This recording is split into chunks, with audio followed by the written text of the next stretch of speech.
नमस्कार एंड जोहार दोस्तों। मैं योगेश कुमार आप सभी का आपके अपने YouTube चैनल अपना क्लासरूम में स्वागत करता हूं। दोस्तों आज हम लोग एक पथिया डोंगल महुआ के अंतर्गत मेढ़ और मानुस जो कविता है उसके बारे में आज हम लोग चर्चा करेंगे। मेढ़ और मानुस इसके लिखने वाले इस कविता के लेखक बोल सकते हैं या कवि बोल सकते हैं, इस श्री शिवनाथ परमाणिक जी हैं। और जैसा कि आप लोग जानते हैं कि श्री शिवनाथ परमाणिक जी का मैंने पहले भी एक वीडियो अपलोड कर दिया था, क्योंकि यह व्यक्तित्व और कृतित्व में आपके सिलेबस में शामिल है और अभी मैं आई बटन पे आपको दे भी दूंगा। समझने वाली बात यह है कि श्री शिवनाथ परमाणिक ने मेढ़ और मानुष यानी मनुष्य की तुलना मूर्ति से क्यों की है। मेढ़ मतलब होता है मूर्ति। मूर्ति मतलब जो मिट्टी के जो प्रतिमाएं हम लोग गढ़ते हैं उसी से संबंधित ये बात किए हैं। और चूंकि आप लोग अगर उस वीडियो को देखे होंगे या उस सेशन को अटेंड किए होंगे तो आप लोगों को पता होगा कि श्री शिवनाथ परमाणिक जी वैज्ञानिक दृष्टिकोण को अपनाने पर विश्वास करते हैं।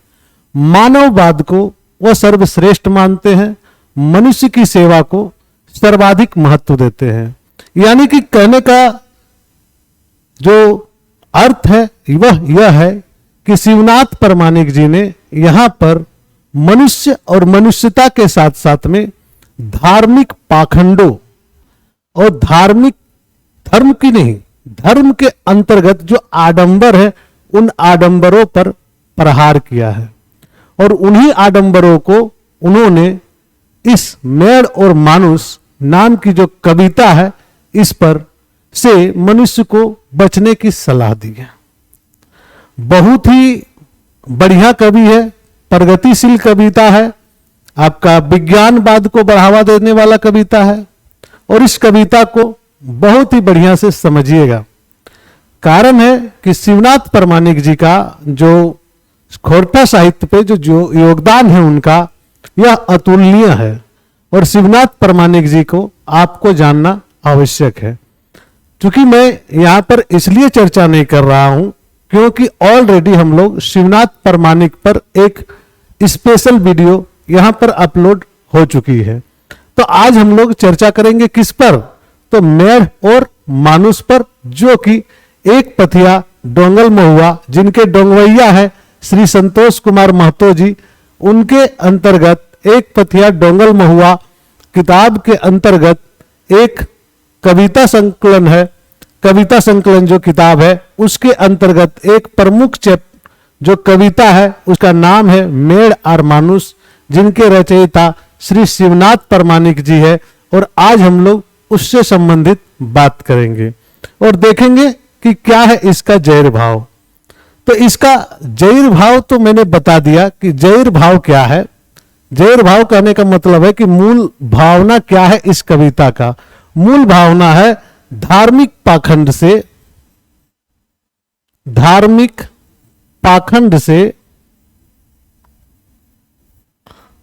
बाहर निकलो, बाहर निकलना, बाहर निकालने का एक प्रयास कहा जा सकता है, निकालने का प्रयास। यानी कि मेढ़ और मानुस इस कविता के जरिए श्री शिवनाथ परमाणिक जी यह बताना चाह रहे हैं कि आप धार्मिक पाखंड और धार्मिक आडंबरों से बचे और अपना जो धन है, अपना जो समय है उसको व्यर्थ न गवाए। इनका कहना है कि मानव सेवा सबसे बेस्ट सेवा है और मनुष्य से बड़ा कोई नहीं है। इन्होंने कहा है कि एक गरीब के घर में अगर आप जाते हैं जिसके शरीर पर कपड़ा नहीं है, जो 2 वक्त की रोटी के लिए परेशान रहता है, अगर उसके घर जाएंगे तो आपको सर्वाधिक ईमानदारी देखने को मिलेगी। तो आपको उन ईमानदारों की सेवा करना है, ना कि मेढ़ की सेवा करना है। तो चलिए देखते हैं क्या लिखे उन्होंने। नित करा मानुषक हित, मानुष ले बड़ नखे मित।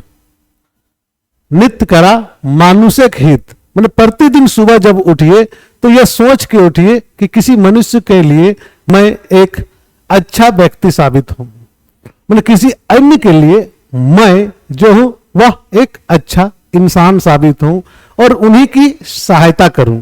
यानी कि आप एक मनुष्य होने के नाते आपका सबसे और आपका परम कर्तव्य यह बनता है कि आप एक दूसरे मनुष्य की सहायता करें, यानी कि नित्य आप एक सहायता करें किसी मनुष्य का। क्यों? क्योंकि मनुष्य से बड़ा कोई दूसरा मित्र नहीं है और मनुष्य से बड़ा कोई दूसरा हितकर नहीं है। मित्र मतलब मित्रता। मुद्दा क्या है कि साइन के और गांज के, साइन का मतलब होता है जैसे हम लोग आटा सानते हैं ना तो उसको, और गांजने का मतलब होता है उसको जो जब मिलाते हैं उसको, यानी कि साइन के और गांज के। क्या कहे हैं इन्होंने? साइन के और गांज के माटी के मेड़ बनाई के, धूप दिया बार के, झलफले बिहाने नहाई के। समझेंगे? पहले तो जब मेड़ बनता है, कोई भी मूर्ति को आप बनाते हैं, मिट्टी की मूर्ति को, तो क्या करते हैं? पहले मिट्टी सूखा हुआ होता है। मिट्टी क्या रहता है? सूखा मिट्टी।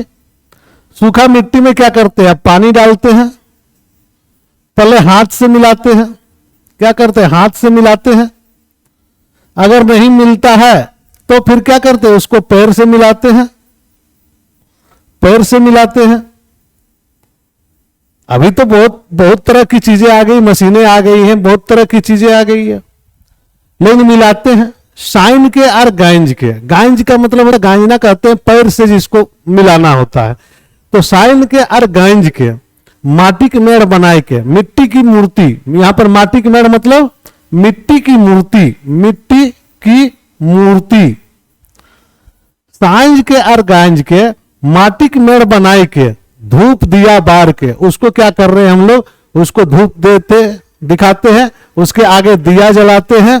झलफले बिहाने नहाए के, सुबह सुबह देखेगा, सुबह सुबह एकदम ब्रह्म मुहूर्त में सुबह सुबह नहा धो के क्या करते हैं हम लोग? पूजा करने चाहते हैं। झलफले मतलब होता है ब्रह्म मुहूर्त, एकदम सुबह सुबह मुंह अंधरिए जिसको बोल सकते हैं। तो झलफले बिहाने नहाई के क्या करते हैं? टाका कर्जा करके, आगे लिखते हैं झलफले बिहाने नहाई के, उसके आगे लिखते हैं टाका कर्जा करके, पैसा खर्चा करके, उपासे पाठा काट के, कांद के और मेमाई के, भला की तो मांगे हैं, मेड़ से की खोजे हैं, काहे मेड़ बने हैं। अब एक एक चीज को समझेंगे। टाका कर्जा करके, उधारी में पैसा लेके, कर्जा मतलब होता है उधारी। यहां पर उधारी में पैसा लेके, पैसा के खर्च करके, उस पैसे को खर्च किया। किस लिए? तो पाठा खरीदने के लिए। पाठा किसको बोलते हैं? पाठा मतलब बकरा, बकरा खरीदने के लिए क्या किए? टाका कर्जा करके, पैसा खर्चा करके, उपासे पाठा काट के, उपास रखे एक दिन पहले, उसके बाद क्या किया? उपासे पाठा काट के, कांद के और मेमाई के, चाहे रो के हो या हंस के, क्या करते हैं? भला की तो मांगे हैं। बहुत नौटंकी होता है, कोई रोने लगता है, कोई आंसू बहाने लगता है, कोई कुछ तो कोई कुछ, तो बहुत सारा आंसू बहाने के बाद भी कांद के मेमाई के, भला तो की मांगे हैं, मेड़ से की खोजे हैं। तुम इससे क्या मांग रहे हो? तुम इससे क्या खोज रहे हो? इस मूर्ति, यह मूर्ति तुमको क्या देगा? जिसको गांज के और साइन के बनाया है, वह मूर्ति तुमको क्या देगा? सिर्फ आस्था है। तो यह मूर्ति तुमको कुछ नहीं देगा। तो मेड़ से की खोजे हैं, मेड़ से, मूर्ति से तुम क्या खोज रहा है? और काहे तू मूर्ति बना है? मूर्ति काहे तुम बन रहा है? मूर्ति काहे तुम बन रहा है? करो कुछ। तुम काहे मूर्ति बन रहा है? मूर्ति बन के क्यों खड़ा है? यहां बोलता है टाका कर्जा करके, पैसा खर्चा करके, उपासे पाठा काट के, कांद के और मेमाई के, भला की तो मांगे हैं। तुम क्या मांग रहे हो? किससे मांग रहे हो? वही मिट्टी की मूर्ति से जिसको तुमने सांझ के और गांज के बनाया था। काहे मेड़ बने? क्यों तुम मूर्ख बन रहे हो? तुम क्यों मूर्ति बन रहे हो? तुम भी क्यों निर्जीव बन रहे हो? तुम सजीव हो, निर्जीव क्यों बन रहे हो? इनका बहुत ही मानवतावादी कवि है, प्रगतिशील कवि है, वैज्ञानिक भावनाएं रखते हैं। लेकिन हाँ, चूंकि इसको इसलिए भी मैंने अभी तक अपलोड नहीं किया था, उसका मेन कारण था कि थोड़ा सा कंट्रोवर्शियल है, इसलिए। मेढक खातिर मोरे हैं, ककर घरे मोरी नाय, ककर घरे हेरी नाय, कहां बीमारी नाय, कहां फौजदारी नाय। बोलता है ये जो सब चीज है ये किसके घर में नहीं है। मेढक खातिर मोरे हैं, मूर्ति के लिए मरता है। केकर घरे मोरी नाय, किसके घर में लोग नहीं मरते हैं।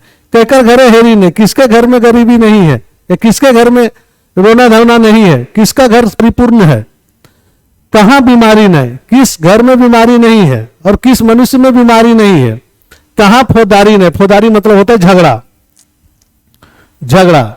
बोलता कहां पर झगड़ा नहीं है, कहां फौजदारी नहीं है। सभी जगह में तो ये दिख जाते हैं। कहां पर झगड़ा नहीं है, कहां पर झंझट नहीं है, ये बताइए। कहां पर ऐसा है जहां पर बीमारी नहीं है, कहां ऐसा है किसका घर है जहां पर हेरी नहीं है, किसका घर है जहां पर मोरी नहीं है। सबके घर में है और सभी पूजा करते हैं, सभी पाठ करते हैं, फिर भी तो है नहीं है। तब बोलते हैं एक बात जान ले। बोलता भाई एक बात जान लो, हमर बात मान ले, मेरा बात मान लो। एक बात जान ले, हमार बात, एक बात को समझ लो, मेरा बात को मान लो। पुराने रीति चली है ना है, जो पुराना जमाना से जो रीत चलते आ रहा है, जरूरी नहीं है उसको चलाना। पुराना रीत के चली है ना है, भूत देवता मानी है ना है। भूत पिशाच कुछ नहीं होता है, इसको मानने का जरूरत भी नहीं है। पुराना रीति चले है ना है, भूत पिता मान है ना है। माने पहले भेद जान, किसी को मान रहे हैं तो उसके पहले उसका भेद को जानो, उसके बारे में जानो, बांटो तो और बुद्धि ज्ञान, तब तुम्हारा बुद्धि और ज्ञान बढ़ेगा। किसी भी चीज को कोई कह दिया कि कौवा कान ले गया तो उसके पीछे नहीं, पहले उसको जानो। अगर लगे कि हाँ ये सही है तब मानो, वैसे नहीं मानो। वैसे मानने का कोई जगह नहीं है, वैसे मानने का कोई बढ़ते तर बुद्धि ज्ञान तुम्हें कर मानुषिक मान। फिर क्या बोलते हैं, तुम करो मनुष्य का सम्मान। तुम किसको करो, मनुष्य मान। डर पुलका भगवान, डर पुलका जो होता है उसका है भगवान। तुम क्यों हो, तुम भीरू नहीं हो, तुम तो बुद्धिमान हो, तुम ज्ञानी हो, तुम क्यों पीछे पड़े हो। डर पुलका जे डरे से है मोरे। वो आगे बोलते हैं जो डरता है वही मरता है, जो डर गया सो मर गया। निडर लोग ना ही हारे, जो निडर होते हैं वो हिमालय चढ़ जाते हैं, वो हारते नहीं है, हार नहीं मानते हैं। जो निडर लोग होते हैं वह क्या करते हैं, वह हिमालय चढ़ जाते हैं भाई। वो हारते हैं, वो किसी से हार मानते हैं। क्यों मानेंगे। तो बोल रहे तो किसका सम्मान करो, तुम मनुष्य का सम्मान करो ना, मानव जाति का सम्मान करो ना, मानव जाति का उद्धार करो ना। तुम क्यों उस मेढ़ के पीछे पड़े हो, तुम क्यों उस मूर्ति के पीछे पड़े हो। निडर लोग हारे ना है, निडर लोग जे डरे से मोरे, निडर लोग ना ही हारे। निडर जो होता है वो हारता नहीं है। इसी में आगे लिखते हैं जकर पेटे भात न, जिसका जो भूखा है, जकर पेटे भात न, लुगे लेपटल गात न, कपड़ा के बिनु जो जी रहे हैं, जिसका पेट में भात नहीं है, जिसका शरीर में कपड़ा नहीं है, पैदे तो हुआ ईमान, वही तुम ईमान पाओगे। ई धरती के वही भगवान, ई धरती का वही भगवान है। इसी के पास ईमान है, जिसके पास ईमान है वही भगवान है। सेवा कर मानुष के मानुष मात्र, मानुष ले बोड़ केव नाय। सेवा कर मानुष में, मानुष के से बोड़ आर केव नाय। बोल रहे सेवा करो मनुष्य का, क्यों, क्योंकि मनुष्य से बड़ा और कोई नहीं है। ये है शिवनाथ परमाणिक जी का लिखित कविता मेढ़ आर मानुष। आप लोग बहुत बढ़िया तरीके से और पूरा स्किप करके नहीं देखे होंगे तो एकदम से समझ जाएंगे। और अगर किसी भी एंगल से कहीं पर भी किसी भी शब्द को समझ में नहीं आया हो तो आप हमें कमेंट कर देंगे, मैं कमेंट पे भी आपका जवाब दे दूंगा। अब आती है एमसीक्यूज की बारी। एमसीक्यूज, एमसीक्यूज बनते कहां से हैं। तो अब यहां पर जैसे एक क्वेश्चन उठता है, जकर पेटे भात नाय, लुगे लेपटल गात नाय, पैबे तो हुआ ईमान, ई धरती के उ भगवान। ई पंक्ति कौन कविता के से लियल गेल है। तो आपका जवाब होना चाहिए मेड़ आर मानुष। मेड़ आर मानुष के रचयिता के लगे या लेखक के लगे या कवि केकर द्वारा लिखल गेल है, तब कौन हो जाएगा? शिवनाथ परमाणिक जी। इसी प्रकार से कुछ क्वेश्चंस हम लोगों ने सेट किए हैं जो कि आपके काम के हो सकते हैं। देखिए पहला, मेड़ आर मानुष कविता कैसन विचारक कविता हके। मेड़ आर मानुष कविता कैसन विचारक कविता हके? प्रगतिशील, विज्ञानी विचारक, मानवतावादी कि सभ्य। अब जैसा कि हमने पहले ही इंट्रो में आप लोगों को बता दिया था, कविता पढ़ के तो नहीं समझ में आता, लेकिन इंट्रो में चूंकि मैं बता चुका था कैसा है, तो प्रगतिशील भी है, वैज्ञानिक विचारक भी है, मानवतावादी भी है, तो आंसर क्या हो जाएगा? सभ्य। ऐसे ही समझना है, ऐसे ही आंसर आएगा आपके सामने। नेक्स्ट क्वेश्चन को देख लेते हैं। नेक्स्ट क्वेश्चन क्या है? कवि कौन रीत के माने ले मना करे है? कवि जो है वह किस रीत को मानने से मना कर रहे हैं? कानपतियारी पाखंडी, मानवतावाद, विज्ञानी विचारक कि सभ्य। अब कानपतियारी का मतलब क्या होता है? सबसे पहले तो ये जान लीजिए, कानपतियारी मतलब है, कानापतियारी मतलब सुना सुनाया हुआ, जो कि कहीं लिखा हुआ नहीं है।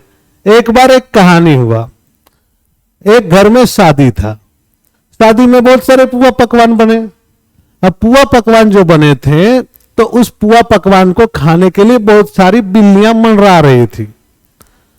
तो उन्होंने फैसला किया कि इस जगह में एक कुत्ता को अगर लाके बांध दिया जाए तो बिल्लियां जो है वह नहीं आएगी, और कुत्ता को देख के बिल्ली भाग जाएगी, और क्या होगा? सारे जो मिष्ठान है वो जूठा नहीं होंगे। उन्होंने क्या किया? कुत्ता को बांध दिया। अब क्या हुआ कि धीरे धीरे ये बात गांव में फैल गई और समाज में भी फैल गई। अब समाज में फैल गई तो बोलने लगे लोग कि शादी में जो है, जहां पर भंडार रहे वहां पर एक कुत्ता बांधने का यहां रिवाज है। अब कुत्ता खोजने लगे सब कोई, जिसके घर में भी शादी है वहां पर कुत्ता चाहिए, तो यह कनपतियारी चलने लगा। धीरे धीरे अब कुत्ता की मांग बढ़ गई वहां पर। तो इस प्रकार से क्या हुआ? जिसका कोई रोल नहीं था, जिसका कुछ कारण नहीं था, वो एक परंपरा बन गई। तो वही कनपतियारी और पाखंडी जो है इस परंपरा से बाहर निकलने बोलते हैं। कौन? शिवनाथ परमाणिक जी। और यही जो कहानियां हैं इनके आधार पर ही देखेंगे कि ये कविताएं आदमी के की प्रेरणा दे है। इस कविता से मनुष्य को क्या प्रेरणा मिलते हैं? मनुशाली रीति से चलक, वैज्ञानिक सोच के अपनावक, मानुष से सबले बड़ बुझक कि ई सभी। तो इसका सही जवाब क्या होगा? ई सभे। काहे कि मनुशाली रीति चलने का मतलब होता है मनुष्य को मानना, मनुष्यता को मानना। वैज्ञानिक दृष्टिकोण है ही सबसे बड़ा मनुष्य को समझना है, तो सभे होगा इसका आंसर। नेक्स्ट क्वेश्चन दिया है कि पुरानक रीति चलिए नाय, भूत देतक मानिए नाय, एकर में कवि की कहलत। इसमें कवि क्या कह रहे हैं? तो इसमें कवि क्या कह रहे हैं? पाखंड और अंधविश्वास को नहीं मानना है। वेद पुराण को मानो, पढ़ो, सभी को जानो, लेकिन पाखंड और ई को नहीं मानो। नेक्स्ट, कवि के विचारे ईमान आर ई धरती भगवान कहाँ भेटा है?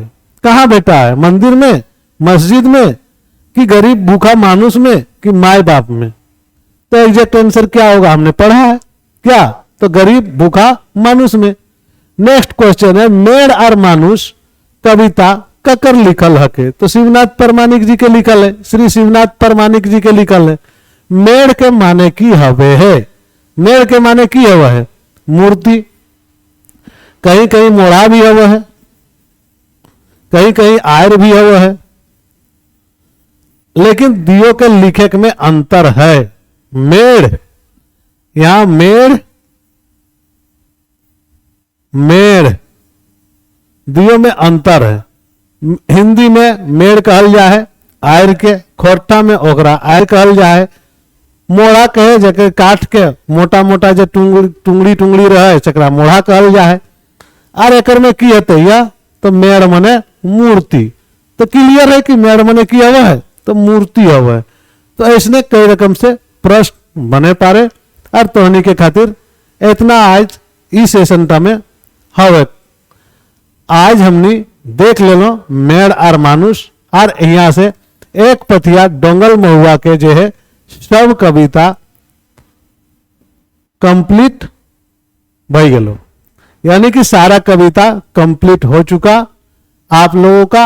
अब जो है हम लोग फिर जाएंगे उस सेशन में जहां पर हम लोग कथा सुहान लागेरे, यानी कि सुहान लागेरे में जो 2 कविताएं हमने 2 गीत जो छोड़े हैं उन गीतों को बोने पाकल सयाक और उसको करेंगे, और जो आगे है उसको कल का एक और वीडियो अपलोड होगा जो कि बहुत ही इंटरेस्टिंग होगा। बोने पाकल सयाक और किस प्रकार से पति पत्नी के बीच में बातें होती है, वो चीजें बड़ा ही रोमांटिक ढंग से है और बड़े ही मजेदार लगेगा सुनने में। चलिए आज हम लोग इस क्लास को यहाँ पर विराम देते हैं। धन्यवाद।